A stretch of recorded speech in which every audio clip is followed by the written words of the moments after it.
Looking through my old videos, and I found one. I'm surprised I don't do more of this stuff because I've said it plenty of times on videos to people I know and on social media platforms and posts or comments.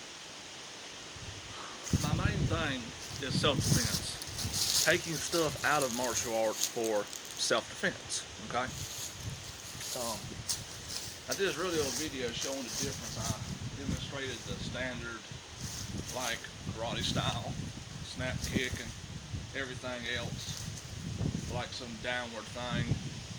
Instead of trying to get into a stance and then boom, it might be more like all of a sudden you have to, or coming forward, boom, throw like a stomp, go downward like with a stomp. I didn't go the way I want to on this because I don't want to mess this up. But to come forward, you might have to raise your leg up, boom, like a stomp. Whether you're stomping down there or you're boom to come in. And look, where am I at? I'm in a lower position. I'm in this right here. I'm right here with this person.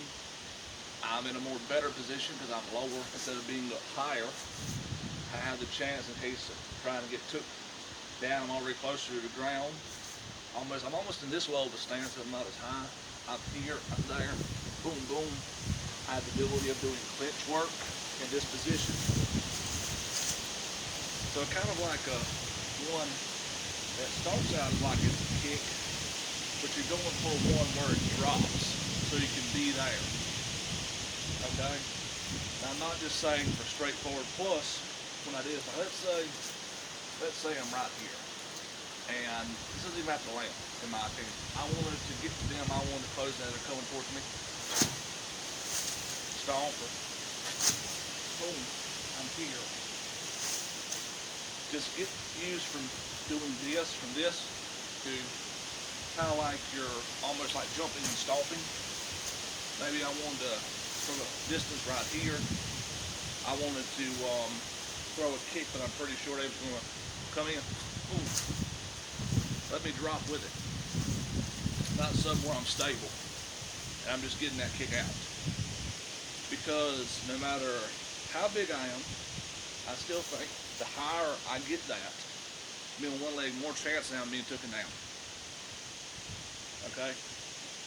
Now if somebody's really just trying to mess with me, like they're really just trying to fight me, they think they can touch me up or something, they're not trying just to attack me. And I just was really in a worse mood that day, probably the highest in like situations, maybe I would. Like, okay, you think you're so bad, I'm going to show you how bad you are.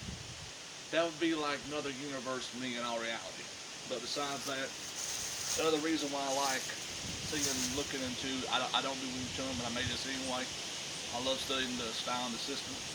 I like the whole, okay, once you have some type of hold of somebody, there's some form of kicking. I like that. I like the idea of this not exactly completely with the boom, boom, the chain kick in some exact motion. But hey, you have contact being made and some type of hold maybe wrestling around there. Boom.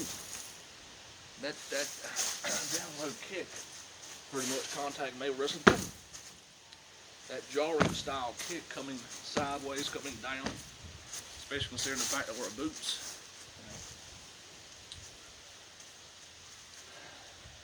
And reality is you won't know what you're getting into until you're in that situation.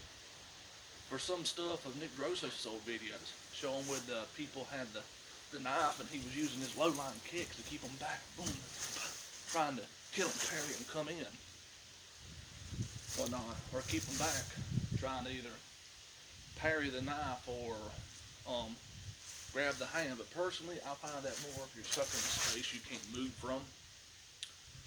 If I have the distance to move, and if somebody starts running out with a knife, I don't think trying to do a bunch of moving around is going to be the world's best. At least not the back and forth when trying to move around different places and whatnot and everything else. That's if they've caught up to me and I can't run away from that situation. I love more of his stuff. We talk about if you have if you have somebody put between you and them with a person, that's great. But I'm not focusing just on knives here. the more and more I look at the videos of real fast, the more I see of doing the type of traditional or sport martial arts stuff in a more different way to use for more settings. That's another reason why I love studying this Wing Chun. One of my two favorite channels, Greenville Academy of Martial Arts and Izzo Wing Chun, how they explain the the smaller, limited footwork instead of these big, exaggerated movements of moving around, whatever, bouncing or boom, boom, even with boxing, walking, more from the starting point, more from probably the majority of most ones start. You're within arm's length. There's some stuff to deter people. They're trying to come in, you might could work with, but I still, even Bruce Lee, he could do high kicks. He just preferred for actual low line kicks. Maybe you fake them out with some of them, you actually came in. So I'd rather come to a position where I'm more structurally ready to do whatever. When I first started doing it, I stood more square. Now mine's kind of in between square and between sideways. If you get too sideways for me, in my opinion, I'm just not a big fan of it. Okay? If you're in a position where you're sideways, you're more spread out, that leaves this too open. I also don't like the one teaching for structure. I don't like that right there. Leaving this right here from that one. I'm probably not ever going to stand in some stance like this. I'm so used to having one foot back some way. Even right here, I can still possibly, if I can see it coming time, bring my leg up, whatever, even coming this way. I'm still pretty much in the same thing I just was, other than the fact I shortened this up, bring it right back to that, like I showed with that a moment ago. Boom, boom, just slight little pull. I'm not pulling up over here, and I'm back on one leg. Right here in this position, boom, I'm over here. Slight little difference. Just like the difference between me just standing here and just, or on either side. See, if I pretend that's the person, that over there is their arms, or mine's at, and I'm right here, both of them there, mine both of them come here. So right here, I don't want to be in a position where whether it be a haymaker coming this way, or straight coming this way, or down the middle right here. I want to be able, when I move, whatever it be, whatever kind of should be offline if I can on entry, if I can help it. And if not, I want to be in a more stable stance to brace for impact if I don't have that time to move back. The other one I like some of the puller, my dad's style. Forward, move backwards. Push, push, move. Although the boxers pivot, somebody going straight forward is probably a little bit better, especially if I add motion to it. I don't like to pick my feet up so high though for such situations. And most of the time I broke up fights, it was usually in that clinched up grappling range. Times I got close enough and lost my cool and hurt people after all the stuff I added up into that point, because the people just didn't make good choices in their life and actions they were doing and how they were treating people. Anyway, it always went to that. Even when I used to, even though I try to practice all stuff, I try to do more boxing style, try to get more full extent. Even when I used to do my karate style punches, I'd stand there like this. I'd never done it way down there. I just do it, that's why I call it backwoods karate. I do it the way my body naturally is, okay? Boom. Back and forth. Sometimes I put a little more shoulder pull back this way for that one. And I asked my first one time working on the bag, dude that was a boxer, why don't you fully extend? I'm probably not going to get no further than this. I have long arms, and from here to here, that's probably it. Actual, add a hand palm, whatever. That's probably it. That's probably it. That's probably all I'm going to get. Once again, I stepped forward in when I did that, boom, lowered my level.